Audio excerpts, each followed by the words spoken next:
Hello students, this is your bio class. तो बच्चों, आज हम बात करते हैं सबसे पहले आर्थ्रोपोडा फाइलम के बारे में। आज टोटल इस वीडियो में हम 4 फाइलम के बारे में डिस्कस करने वाले हैं।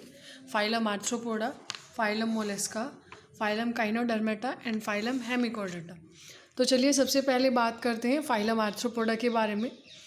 बच्चों, आपको पता होना चाहिए कि जो आर्थ्रोपोडा है वो सबसे लार्जेस्ट फाइलम है एनिमल्स का, जिसके अंदर मेनली इंसेक्ट्स इंक्लूड होते हैं। बेसिकली अगर मैं आपको कहूँ कि near about 2/3 of all named species on earth are arthropods, यानी कि 2/3 जितनी भी स्पीशीज़ हैं अर्थ पर, जो नेम्ड स्पीशीज़ हैं वो अर्थ पर क्या है, आर्थ्रोपोड्स हैं। इनके अंदर ऑर्गन सिस्टम ऑर्गेनाइजेशन प्रेजेंट है। ट्रिप्लोब्लास्टिक ऑर्गेनाइजेशन इनके अंदर है, यानी कि 3 लेयर्स यहाँ पर प्रेजेंट है। सिलोमेट कैविटी है, बाइलेटरली सिमेट्रिकल है, जिनमें काइटिन का एक्सोस्केलेटन इनका बना हुआ होता है। अगर हम बात करें बॉडी स्ट्रक्चर की, तो जो बॉडी है बच्चों, इसमें हेड, थोरैक्स और एब्डोमेन प्रेजेंट है। जॉइंटेड अपेंडेजेस प्रेजेंट है, जॉइंटेड फीट है, आप यहाँ देख सकते हैं। ये सभी हमारे फाइलम आर्थ्रोपोडा के एग्जाम्पल्स हैं। लोकस्ट है, बटरफ्लाई है, स्कॉर्पियन है, प्रॉन है, ये सभी आपने कॉमनली देखे भी होंगे। लोकस्ट और बटरफ्लाई इजीली आपने देखा होगा। यहाँ आप आइडेंटिफाई कर सकते हैं इनकी जो बॉडी है, कैसी हेड प्रेजेंट है, थोरैक्स प्रेजेंट है, एब्डोमेन प्रेजेंट है, और किस तरह से जॉइंटेड अपेंडेजेस भी इनमें प्रेजेंट है। ओके, तो ये सभी इनके जो बॉडी स्ट्रक्चर है यहाँ पर शो किए गए हैं। अगर बच्चों हम बात करें इनके रेस्पिरेटरी सिस्टम की, तो रेस्पिरेटरी ऑर्गन्स यहाँ पर गिल्स प्रेजेंट रहेंगे। बुक, लंग्स और ट्रैकियल सिस्टम यहाँ पर प्रेजेंट रहेंगे। बुक, लंग्स और साथ में ही बुक गिल्स भी बोल दिया जाता है। अगर मैं बात करूँ यहाँ पर गिल्स, तो नॉर्मली आपको पता ही होगा। बुक, लंग्स और बुक गिल्स क्या होते हैं आपके, ये इंटरनल और एक्सटर्नली प्रेजेंट होते हैं। यानी कि बुक गिल्स है वो एक्सटर्नली प्रेजेंट रहेंगे, बुक लंग्स हैं वो इंटरनली प्रेजेंट होते हैं। और मेनली बुक लंग्स इनको नाम क्यों दिया गया, क्योंकि यहाँ पर जो अपेंडेजेस से इनकी जो डेवलपमेंट हुई है, या आप ऐसे समझ सकते हैं कि जो बुक लंग्स हैं पेजेस लाइक, इस तरह से पेजेस लाइक अपेंडेजेस या लैमले यहाँ प्रेजेंट होते हैं, जो एक बुक की तरह ही अपीयरेंस देते हैं।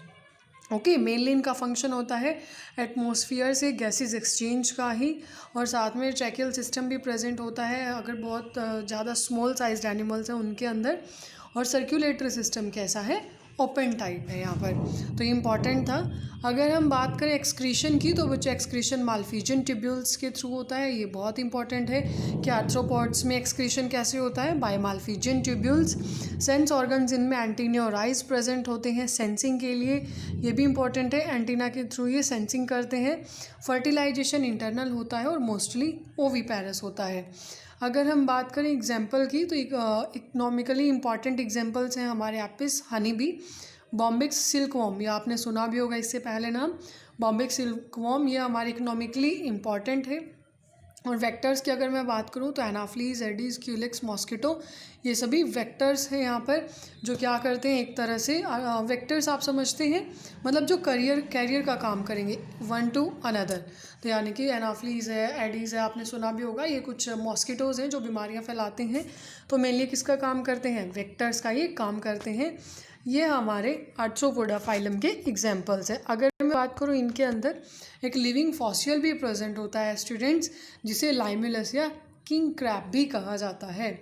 तो यहाँ तक हमारा फाइलम आर्थ्रोपोडा कंप्लीट हो जाता है। आगे हम बात करते हैं अभी फाइलम मोलस्का की। बच्चों, अगर हम फाइलम मोलस्का की बात करें, तो ये हमारा सेकेंड लार्जेस्ट एनिमल फाइलम है। जिस तरह से हमारा जो फाइलम आर्थ्रोपोडा था वो लार्जेस्ट फाइलम था, ये फाइलम मोलस्का सेकेंड लार्जेस्ट हमारा एनिमल फाइलम है। मोलस्क मेनली टेरेस्ट्रियल और एक्वेटिक रीजन में प्रेजेंट रहते हैं, यानी कि ज़मीन पर भी हो सकते हैं, पानी पर भी हो सकते हैं, पानी में भी हो सकते हैं। ऑर्गन लेवल की ऑर्गेनाइजेशन है, बाइलेटरली सिमेट्रिकल रहेंगे, ट्रिप्लोब्लास्टिक है, और सिलोमेट कैविटी भी प्रेजेंट होती है। जो बॉडी है इनकी वो डिवाइडेड है हेड, मस्कुलर, फुट और विसरल हम्प के अंदर, अनसेगमेंटेड और कवर्ड है कैल्केरियस शेल से। अनसेगमेंटेड यानी कि कोई भी सेगमेंट्स नहीं बने हैं, और कैल्केरियस एक सब्सटेंस है जिससे इनकी बॉडी कम्प्लीटली कवर्ड रहती है। अगर हम बात करें गिल्स की तो फीदर लाइक गिल्स यहाँ प्रेजेंट रहेंगे हम्प और मेंटल के बीच में। अब आपके दिमाग में आ रहा होगा कि हम्प और मेंटल क्या है, तो एक सॉफ्ट और स्पंजी लेयर स्किन होती है, स्किन की बनी हुई एक सॉफ्ट सी स्पंजी सी लेयर होती है हमारी, जिसके बीच में जो मतलब मेंटल को बनाती है विसरल हम्प के ऊपर, यानी कि ऐसे उभरा हुआ सा हिस्सा है, इसके ऊपर मेंटल जो एक लेयर है उसकी फॉर्मेशन कर देती है। ये बहुत ही सॉफ्ट स्पंजी लेयर है स्किन से जो बनी हुई है, और इन दोनों के बीच में जो स्पेस रहेगा, किस किस के बीच में स्पेस रहेगा, हम्प और मेंटल के बीच में, उसे हम क्या कहेंगे, मेंटल कैविटी हम इसे कहेंगे, जहाँ पर फीदर लाइक गिल्स हमारे प्रेजेंट हैं। अगर हम बात करें इनके अंदर रेस्पिरेटरी और एक्सक्रेटरी फंक्शन का ये काम करते हैं जो फीदर लाइक गिल्स हैं। और बच्चों यहाँ पर जो माउथ है उसके अंदर रास्पिंग ऑर्गन्स प्रेजेंट होते हैं फीडिंग के लिए, यानी कि फूड कैप्चर करने के लिए, जिसे रेडुला कहा जाता है। ओके, और एंटीरियर हेड में इनके सेंसरी टेंटेकल्स प्रेजेंट होते हैं। एंटीरियर हेड का मतलब है यानी कि इनके जो सिर का जो सबसे आगे वाला हिस्सा है उसको हम एंटीरियर पोर्शन कह सकते हैं। इस तरह से आप समझ सकते हैं कोई ऑर्गेनिज्म है, this is anterior portion, this is posterior. तो एंटीरियर हेड की यहाँ बात की गई है, बाहरी हिस्से की, वहाँ पर टेंटेकल्स भी प्रेजेंट होते हैं, ये आपने नोट कर लेना है। मेनली बच्चों इसके एग्जांपल्स होते हैं पाइला एंड ऑक्टोपस, ये एग्जांपल आपने कर लेने हैं पाइला एंड ऑक्टोपस का। यहाँ आप डायग्राम के थ्रू भी देख सकते हैं एग्जांपल्स इनके। This is Pila and this is octopus. Octopus normally आपने देखा भी होगा, है ना, टीवी में कार्टून जब आप छोटे बच्चे थे तब भी देखा होगा, या नॉर्मली भी आपने हो सकता है आप कहीं विजिट करने गए हो और आपने कहीं पर देखा हो। आगे बात करते हैं बच्चों नेक्स्ट फाइलम की, दैट इज़ फाइलम काइनोडर्मेटा। इनके अंदर mainly spiny skin animals present होते हैं, यानी कि जिनके स्किन के ऊपर छोटे छोटे ऐसे स्पाइंस प्रेजेंट होते हैं। ये डॉट लाइक स्ट्रक्चर नहीं, ऐसे स्पाइंस, यानी कि छोटे छोटे ऐसे स्पाइंस, बिल्कुल माइन्यूट स्ट्रक्चर्स होते हैं। एंडोस्केलेटन है बच्चों इनका, वो भी कैलकेरियस ऑसिकल्स से बना हुआ होता है। मेनली अगर हम इसी की वजह से इनका नाम काइनोडर्मेटा कहा गया है, कैलकेरियस ऑसिकल्स यानी कि स्पाइनी बॉडीड ऑर्गेनिजम्स भी इनको कहा जा सकता है। Marine with organ system of organisation, marine water में प्रेजेंट रहेंगे, ऑर्गन सिस्टम लेवल की ऑर्गेनाइजेशन इनमें प्रेजेंट है। साथ में ही अगर मैं बात करूँ जो एडल्ट काइनोडर्म्स होते हैं वो रेडियली सिमेट्रिकल है, लेकिन लार्वा इनके अंदर बाइलेटरली सिमेट्रिकल होता है। यानी कि आपने समझना है जो एडल्ट फॉर्म में है, जो एडल्ट है, ये पॉइंट आपने नोट कर लेना है एक एडिशनल। एडल्ट काइनोडर्म्स होंगे बच्चों वो होंगे रेडियली सिमेट्रिकल। कैसे होंगे? Radially symmetrical. लेकिन जो लार्वा है, लार्वा हमारा क्या होगा? Bilaterally symmetrical. क्या होगा वो? बाइलेटरली सिमेट्रिकल होगा। साथ में ही ये ट्रिप्लोब्लास्टिक ऑर्गेनिज्म, ट्रिप्लोब्लास्टिक ऑर्गेनाइजेशन है, सिलोमेट है, वाटर वस्कुलर सिस्टम इनमें प्रेजेंट होता है। ये बहुत इंपॉर्टेंट पॉइंट है कि वाटर वस्कुलर सिस्टम प्रेजेंट होता है फाइलम काइनोडर्म्स में, जो लोकोमोशन में हेल्प करेगा, फूड कैप्चर करने में, खाना खाने में फूड को कैप्चर करने में हेल्प करेगा, और रेस्पायरेशन में भी हेल्प करेगा। डाइजेशन सिस्टम की अगर मैं बात करूं तो बच्चों इनमें डाइजेशन सिस्टम है वो कंप्लीट होता है माउथ के विद माउथ। जो माउथ इनका प्रेजेंट होता है लोअर वेंट्रल साइड में, और एनस इनके अंदर होता है अपर डोर्सल साइड में। साथ में जो सेक्सेस हैं वो सेपरेट रहेंगे। फर्टिलाइजेशन एक्सटर्नल है, डेवलपमेंट इनडायरेक्ट रहेगी। जो मैं एडिशनल पॉइंट्स आपको बता रही हूँ वो आपने नोट कर लेने हैं, और जो यहाँ पर रिटन फॉर्म में है उनको तो नोट करना ही है साथ में। तो ये भी आपने समझ लेना है, सेक्सेस इनके सेपरेट है, फर्टिलाइजेशन एक्सटर्नल है, डेवलपमेंट इनडायरेक्ट है। एक्सक्रेटरी सिस्टम बच्चों इनमें एब्सेंट होता है। ओके, एक्सक्रेटरी सिस्टम एब्सेंट है। फर्टिलाइजेशन है वो यूजुअली एक्सटर्नल रहेगा, डेवलपमेंट भी इनडायरेक्ट होती है, और इनमें फ्री स्विमिंग लार्वा भी प्रेजेंट होता है। एग्जाम्पल की अगर मैं बात करूँ तो एस्चुरिस स्टारफिश, जिसका कॉमन नेम क्या है? स्टारफिश। इंपॉर्टेंट है ये। एग्जाम्पल है काइनोडर्मेटा का, क्यूकुमेरिया, सी कुकुम्बर या एंटीडन, सी लिली, ये भी एग्जाम्पल्स हैं हमारे काइनोडर्म्स के। यहाँ आप सब देख सकते हैं डायग्राम के थ्रू। यहाँ हमारी स्टारफिश यहाँ गिवन है, एस्चुरिस और ओफ्यूरा। ओके, तो ये हमारा एस्चुरिस स्टारफिश जिसका कॉमन नेम है, नॉर्मली आपने इससे पहले भी सुना होगा। ये हमारे काइनोडर्मेटा के एग्जाम्पल्स हैं। आगे बात करते हैं बच्चों नेक्स्ट फाइलम की, दैट इज़ फाइलम हेमिकोर्डाटा। तो सबसे पहले आपको पता होना चाहिए कि हेमिकोर्डाटा को जब शुरू में डिस्कस किया गया तो इसको स्टार्टिंग में एक सब फाइलम माना गया था, फाइलम कोर्डाटा का। जो फाइलम कोर्डाटा है वो हम इसके बाद डिस्कस करेंगे नेक्स्ट वीडियो के अंदर, नेक्स्ट लेक्चर में। तो फाइलम हेमिकोर्डाटा को बच्चों पहले सब फाइलम समझा गया था, या मतलब कंसिडर किया गया था कॉर्डाटा के अंदर, लेकिन अब इसको एक सेपरेट फाइलम के अंदर नाम दे दिया गया है, सेपरेट फाइलम में रख दिया गया है, नॉन कॉर्डाटा के अंडर।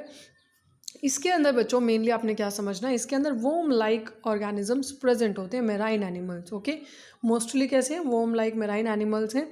ऑर्गन सिस्टम ऑर्गेनाइजेशन इनके अंदर है, बाइलेटरली सिमेट्रिकल हैं, ट्रिप्लोब्लास्टिक हैं और सिलोमेट एनिमल्स हैं। ये सभी टर्म्स आपको जब समझ आएंगे अगर आपने इस चैप्टर की जो बेसिक्स वाली वीडियो है अगर आपने वो देखी होगी, उसमें हमने ये सारी टर्म्स को ही डिस्कस किया था और बताया भी गया था कि आगे कंप्लीट हमारे चैप्टर में टर्म्स यूज़ होने वाली हैं। बॉडी है बच्चों इनमें सिलिंड्रिकल रहेगी, एंटीरियर प्रोबोसिस कोलार और लॉन्ग ट्रंक। देखो प्रोबोसिस कोलार और लॉन्ग ट्रंक, यहाँ एक हम बेलेनोग्लॉसस हमारा एक एग्जांपल है हेमिकोडाटा का, यहाँ आप देख सकते हैं। इसमें आप समझ सकते हैं एंटीरियर प्रोबोसिस, एंटीरियर वर्ड मैंने अभी आपको एक्सप्लेन किया था, तो एंटीरियर प्रोबोसिस प्रेजेंट है, this is collar region and this is long trunk region. Okay, ये आपने समझ लेना, इस तरीके से प्रेजेंट है इसके अंदर। तो ये कैरेक्टरिस्टिक आपने डायग्राम के थ्रू समझी हैं, आई होप समझ भी आ गई होंगी कि सिलिंड्रिकल बॉडी में किस तरीके से प्रोबोसिस और कहाँ पर कोलार और ट्रंक रीजन्स प्रेजेंट हैं। अगर हम बात करें बच्चों सर्कुलेटरी सिस्टम की, तो ओपन टाइप सर्कुलेटरी सिस्टम है, रेस्पिरेशन इनके अंदर गिल्स के थ्रू होता है। एक्सक्रीटरी ऑर्गन है प्रोबोसिस ग्लैंड्स, कौन से excretory organ, proboscis glands important है, प्रोबोसिस ग्लैंड्स के थ्रू हेमिकोडाटा में एक्सक्रीशन होता है। सेक्सेस बच्चों सेपरेट रहेंगे, फर्टिलाइजेशन एक्सटर्नल है, डेवलपमेंट इनडायरेक्ट रहेगी। और एग्जांपल जो हमने इंपॉर्टेंट था अभी डिस्कस किया दैट इज़ बेलेनोग्लॉसस, और एक और एग्जांपल आप कर सकते हैं दैट इज़ सेकोग्लॉसस। तो बच्चों ये जो 4 फाइलम है आज हमने डिस्कस किया, आपने इनको पढ़ लेना है, Hemichordata, Echinodermata, phylum Mollusca and phylum Arthropoda. इनमें किसी भी तरह की अगर आपको प्रॉब्लम आती है तो आप बता दें, उसको हम नेक्स्ट वीडियो में डिस्कस कर लेंगे। यहाँ तक पढ़ लेना है, कोई भी प्रॉब्लम आती है तो आप डेफिनेटली बताएं, नेक्स्ट वीडियो में या कोई क्वेरी वीडियो के अंदर उसे हम या नेक्स्ट लेक्चर में उसे हम डिस्कस कर लेंगे। तो बच्चों इसको आपने वीडियो को देखने के साथ साथ नोट्स भी तैयार करनी है, नोट्स भी साथ साथ प्रिपेयर करने हैं। जो एडिशनल पॉइंट मैंने आपको बोलकर बताए हैं उनको भी आपने नोटबुक में नोट कर लेना है, और जो पॉइंट्स यहाँ गिवन हैं आपको दिखाई दे रहे हैं स्क्रीन पर, इनको आपने साथ में नोट तो कर ही लेना है। तो आई होप आपको ये चारों फाइलम समझ आ गए होंगे। आज के लिए इतना ही, कल हम बात करेंगे फाइलम कॉर्डेटा से।